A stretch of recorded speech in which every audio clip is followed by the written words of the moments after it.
ഇന്ന് നമ്മൾ പ്രാർത്ഥിക്കാൻ പോകുന്നത് എല്ലാവർക്കും ക്ഷമിച്ച് പ്രാർത്ഥിക്കുവാനും അതുപോലെ കൂദാശകളെല്ലാം സ്വീകരിക്കാനായിട്ടുള്ള കൃപ ലഭിക്കുന്നതിനും വേണ്ടിയിട്ടാണ്. നമ്മൾ പല ശരീരമാണെങ്കിലും നമ്മൾ ഒരു ശരീരത്തിലെ അവയവ.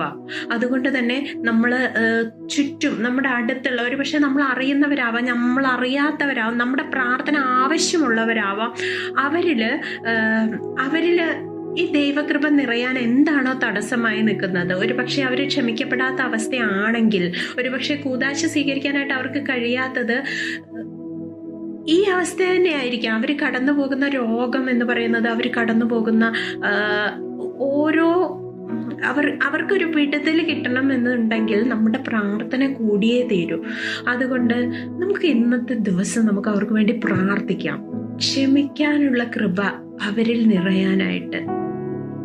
ക്ഷമിക്കാനുള്ള കൃപ അവരിൽ നിറയുന്ന സമയത്ത് അവരിൽ ദൈവസ്നേഹം നിറയും.